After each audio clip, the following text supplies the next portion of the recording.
What is your take on Psychologists? By Krishna's Mercy. Anen purusho dehanupadatte vimunchati, harsham shokam bhayam, dukham sukham charnena vindati. Quote, by virtue of the processes of the subtle body, the living entity develops and gives up gross bodies. This is known as the transmigration of the soul. Thus, the soul becomes subjected to different types of so-called enjoyment, lamentation, fear, happiness, and unhappiness. Shrimad Bhagavatam, short 28 Rondade 25. What is your stance on the idea of going to therapy? You see people bringing it up a lot these days. They say we should not be ashamed to talk about mental health. Of course, there is always irony to these situations.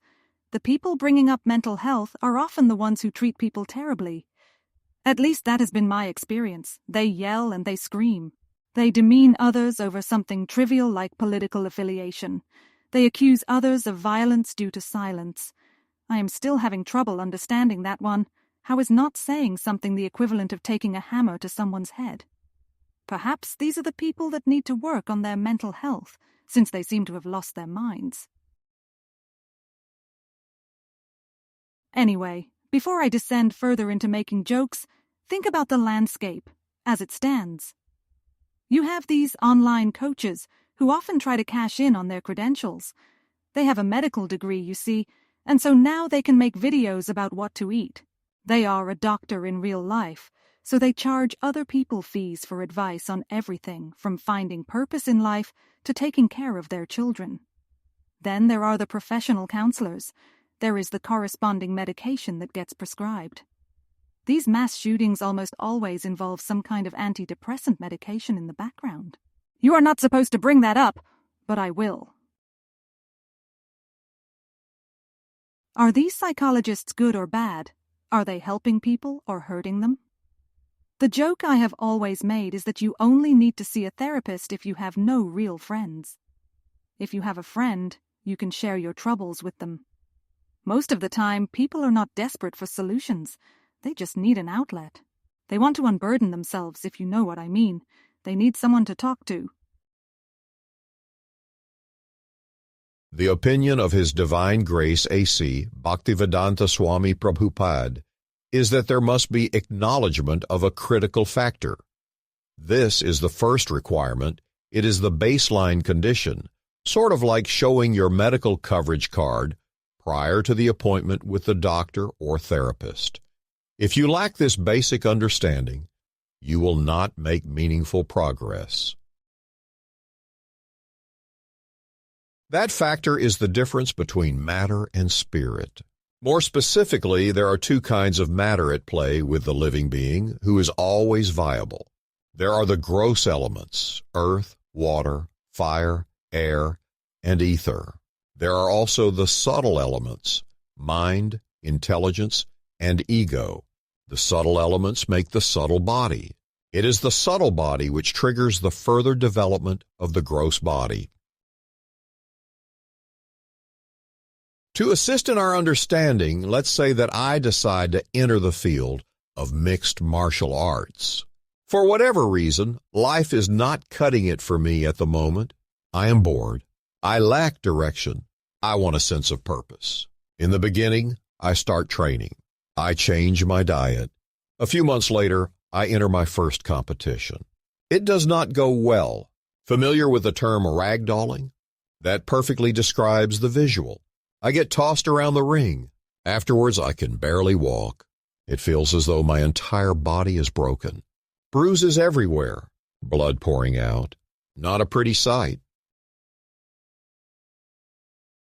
On the surface, the cause for my suffering is the opponent. They are the ones who dealt the blows. You could also pin the blame on my lack of ability. I did not really know what I was doing. I was not properly equipped to participate in the sport. The truth is that the subtle body is responsible for the change to the gross body. The mind made the decision to participate. The mind decided to change course. If my mind were under control, properly directed and able to deliberate on the long-term consequences of the decision, my gross body would look vastly different today. This same principle applies to all predicaments, every problem we face, every difficulty we encounter. For every bout of depression, there is the mind steering us in the wrong direction. For every time we feel like there is no hope, that there is nothing which can be done to lift us back into enthusiasm and excitement, it is the mind which has gone astray. Quote, "One should always engage in the Lord's devotional service. As recommended in the Arcana Marga, one should worship the deity in the temple and constantly offer obeisances to the spiritual master and the deity.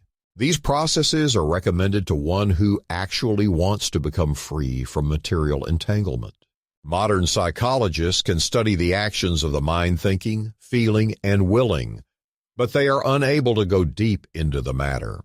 This is due to their lack of knowledge and to their not being associated with a liberated acharya." Srila Prabhupada, Shrimad Bhagavatam, 4:29-75 purport. Bhagavad-gita offers a solution. There is the mechanical way. We can sit down and study. After absorbing information which is actually timeless wisdom, we can then deliberate. We can consider the hypothetical story from above and discover for ourselves how the patterns repeat with other endeavors. Once we recognize the pattern, it is easier to control the mind. The other way is to simply think of something better. Direct the mind towards the most wonderful place. Not surprisingly, the destination of the all-attractive vision of the Supreme Personality of Godhead is ideal. He is known as Krishna since there is nothing about him that is lacking. He directly makes the recommendation to always think of him. We do not have to speculate in this area. Manmana bhav mad bhakto madhyaji mam namaskuru. Mame vaishyasi satyam te pratijane priyosi me. Quote, "Always think of me and become my devotee. Worship me and offer your homage unto me. Thus you will come to me without fail. I promise you this because you are my very dear friend." Lord Krishna, Bhagavad-gita, 1865. In closing, with confidence proceed, not for speculation need, otherwise trouble to find from uncontrolled mind, aspect of subtle body found, future to its decisions bound. Better thoughts on Krishna increase, and from cycle of rebirth, release.